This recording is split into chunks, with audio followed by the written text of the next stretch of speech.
Guys, welcome to success by Shikha, my official YouTube channel. और मैं हूं शिखा और आज हम लोग 21 जून के जो है वो कुछ इंपॉर्टेंट करंट अफेयर्स देखेंगे। और हाँ, अगर मेरा कंटेंट अच्छा लगे तो चैनल को लाइक शेयर सब्सक्राइब जरूर कीजिएगा। अब देखते हैं कि आज का हमारा क्वेश्चन क्या है। तो हमारा आज का पहला जो क्वेश्चन है वो है, विश्व शरणार्थी दिवस जो है ये कब मनाया जाता है। तो हमारा पहला ऑप्शन है 15 जून, दूसरा है 9 जून, तीसरा है 20 जून और चौथा है 12 जून।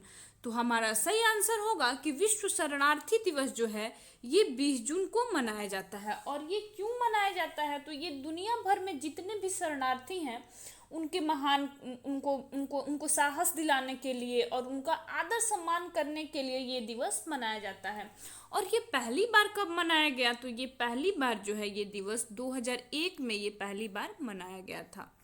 और 15 जून को क्या मनाया जाता है, तो 15 जून को विश्व बुजुर्ग दुर्व्यवहार जागरूकता दिवस जो है ये 15 जून को मनाया जाता है। अब देखते हैं कि विश्व शरणार्थी दिवस की इस बार की थीम क्या थी। तो थीम जो थी वो थी together we heal, learn and shine. अब देखते हैं हमारा नेक्स्ट क्वेश्चन क्या है। तो हमारा अगला क्वेश्चन है कि किस राज्य की सरकार ने ऑनलाइन लर्निंग पोर्टल ई पाठशाला और ई मूल्यांकन को लॉन्च किया है। तो हमारा पहला ऑप्शन है बिहार, दूसरा है मध्य प्रदेश, तीसरा है गुजरात और चौथा है उड़ीसा। तो ये ई पाठशाला और ई लर्निंग मूल्यांकन लॉन्च किया गया है उड़ीसा गवर्नमेंट के द्वारा। और इसके तहत क्या होगा कि बच्चे इस पोर्टल से जो है ये घर पे रह के अच्छे से पढ़ाई कर पाएंगे। और उड़ीसा का स्थापना कब हुआ था, तो ये हुआ था 1 अप्रैल 1936 में। उड़ीसा की राजधानी कहाँ है, तो राजधानी है भुवनेश्वर। गवर्नर है गणेशी लाल और मुख्य न्यायाधीश जो है वो है एस मुरलीधर। अब देखते हैं हमारा नेक्स्ट क्वेश्चन क्या है। तो हमारा अगला क्वेश्चन है कि दुनिया का सबसे महंगा आम मियाजाकी आम, जिसकी कीमत जो है वो 2,70,000 रुपए है, 2,70,000 मतलब 2,70,000 रुपये किलो है। इस आम का संबंध किस राज्य से, सोच लीजिए ये आम कितना महंगा, पता नहीं क्या होगा इस आम में। तो हमारा पहला ऑप्शन है पंजाब, दूसरा है महाराष्ट्र, तीसरा है मध्य प्रदेश और चौथा है दिल्ली। तो ये आम जो है ये मध्य प्रदेश का आम है। अब मध्य प्रदेश के बारे में देखते हैं। तो मध्य प्रदेश का एस्टैब्लिशमेंट जो हुआ था वो हुआ था 1 नवंबर 1956 में इसका एस्टैब्लिशमेंट हुआ था। और राजधानी कहाँ है, तो राजधानी भोपाल है। और गवर्नर यहाँ की कौन है, तो गवर्नर है आनंदीबेन पटेल। और मुख्यमंत्री जो है उनका नाम है शिवराज सिंह चौहान। और मुख्य न्यायाधीश यहाँ पे जो है उनका नाम है मोहम्मद रफीक। और लोकसभा में टोटल 29 सीट है यहाँ पे, और राज्यसभा में 11 सीट है, और विधानसभा में यहाँ पे टोटल जो है वो 230 सीट है। अब देखते हैं कि हमारा नेक्स्ट क्वेश्चन क्या है। तो हमारा अगला क्वेश्चन है कि वोलिव रिडले कछुओं की रक्षा करने के लिए ऑपरेशन ओलिविया किसने शुरू किया है, कछुओं को रक्षा करने के लिए।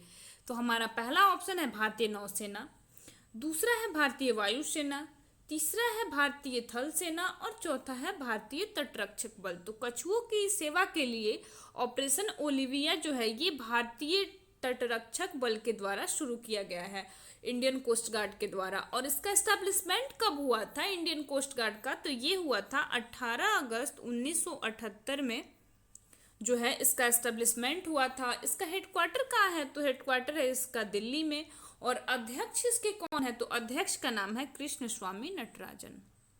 अब देखते हैं हमारा नेक्स्ट क्वेश्चन क्या है। तो हमारा अगला क्वेश्चन है, इन यू नेवफोर संयुक्त नौसेना अभ्यास भारत और किस देश के बीच जो है ये आयोजित किया गया। तो हमारा पहला ऑप्शन है ऑस्ट्रेलिया, दूसरा है श्रीलंका, तीसरा है जापान और चौथा है यूरोपीय संघ।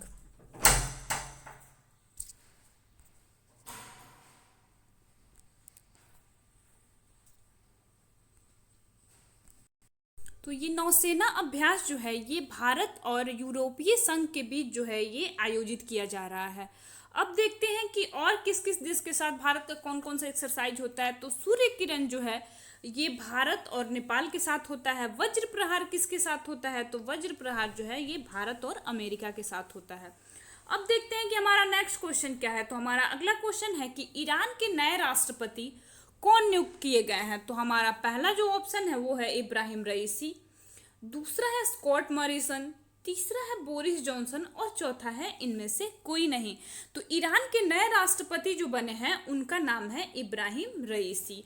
और स्कॉट मॉरिसन ये कहाँ के प्रधानमंत्री हैं? तो ये ऑस्ट्रेलिया के प्रधानमंत्री हैं। और ऑस्ट्रेलिया की राजधानी कहाँ है? तो ये है कैनबरा। और करेंसी यहाँ पे क्या चलती है? तो करेंसी चलती है डॉलर। और ये मतलब किसके जगह पे बने हैं इब्राहिम रईसी? तो इब्राहिम रईसी जो है ये हसन रूहानी का ये स्थान लेंगे। और ईरान की राजधानी कहाँ है? तो ईरान की राजधानी है तेहरान। और यहाँ पे करेंसी जो मुद्रा चलती है वो चलती है तोमान। अब देखते हैं हमारा नेक्स्ट क्वेश्चन क्या है। तो हमारा अगला क्वेश्चन है कि किस देश ने वैक्सीन पासपोर्ट जारी करने की घोषणा की है? तो हमारा पहला ऑप्शन है नेपाल, दूसरा है भारत, तीसरा है जापान और चौथा है यूनाइटेड किंगडम। तो वैक्सीन पासपोर्ट जो है ये जापान के द्वारा बोला गया है जारी करने के लिए। इस पासपोर्ट में सिंपल सा आप समझिए कि क्या होगा कि पासपोर्ट पे ही लिखा रहेगा कि आपको कोविड का वैक्सीन लग चुका है, आप कहीं भी पूरे वर्ल्ड में कहीं भी टूर्स कर सकते हैं, कहीं भी जा सकते हैं। तो ये पासपोर्ट पे ही आपका सब नोट डाउन होगा।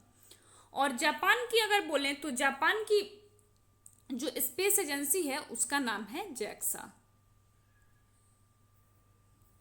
अब देखते हैं हमारा नेक्स्ट क्वेश्चन क्या है। तो हमारा अगला क्वेश्चन है कि भारतीय मूल के किस व्यक्ति को कनाडा के सुप्रीम कोर्ट का जज नियुक्त किया गया है? तो हमारा पहला ऑप्शन है महमूद जमाल, दूसरा है प्रीति सिंह, तीसरा है ऋषि सनक और चौथा है चंद्रिका प्रसाद संतोखी। तो कनाडा में सुप्रीम कोर्ट का जज नियुक्त जिसको किया गया है उनका नाम है प्रीतम सिंह। और कनाडा की राजधानी कहाँ है? तो कनाडा की राजधानी है ओटावा और करेंसी यहाँ पे चलती है डॉलर। अब देखते हैं हमारा नेक्स्ट क्वेश्चन क्या है। तो हमारा अगला क्वेश्चन है कि हाल ही में केंद्र सरकार ने किस वर्ष तक सड़क दुर्घटनाओं में 50% तक कम करने का लक्ष्य रखा है? तो हमारा पहला ऑप्शन है 2030, दूसरा है 2025, तीसरा है 2024 और चौथा है 2020। तो हाल ही में केंद्र सरकार मतलब जो है ये 2024 तक जो है ये आपका सड़क दुर्घटना में जितनी भी मौत हो रही है उसको कम करने का 50% तक कम करने का निर्णय लिया गया है। अब ये आप एक डेटा के हिसाब से आप देखिए तो पूरे विश्व में जितनी भी गाड़ियां हैं उसका बस 1% ही गाड़ी जो है वो इंडिया में है। और इंडिया में लेकिन पूरे विश्व में जितना दुर्घटना होता है उसका 11% जो है वो इंडिया में ही होता है। तो इस बार ये है कि मतलब ट्रांसपोर्टेशन को अच्छा किया जाए, अच्छे इंजीनियर आए, तो इसलिए ये चीज़ जो है ये बनाया गया है कि 2024 तक इतना लक्ष्य रखा गया है कि 50% तक जो है ये सड़क दुर्घटना इंडिया में कम हो। अब देखते हैं कि हमारा नेक्स्ट क्वेश्चन क्या है। तो हमारा अगला क्वेश्चन है कि OnePlus स्मार्टफोन ब्रांड के नए एम्बेसडर कौन नियुक्त किए गए हैं? तो हमारा पहला ऑप्शन है विराट कोहली, दूसरा है युवराज सिंह, तीसरा है जसप्रीत बुमराह और चौथा है सौरव गांगुली। तो OnePlus स्मार्टफोन के नए ब्रांड एम्बेसडर जो नियुक्त किए गए हैं उनका नाम है जसप्रीत बुमराह। और देखते हैं कुछ ब्रांड एम्बेसडर के बारे में। तो नमामि गंगे प्रोजेक्ट के जो है वो ब्रांड एम्बेसडर कौन बने हैं? तो वो चाचा चौधरी बने हैं। और सिएस्का ग्रुप के ब्रांड एम्बेसडर कौन है? तो ये राजकुमार राव हैं। और बिहार खादी के ब्रांड एम्बेसडर कौन है? तो इनका नाम है पंकज त्रिपाठी। और JSW सीमेंट के ब्रांड एम्बेसडर कौन है? तो सौरभ गांगुली है और सुनील छेत्री है।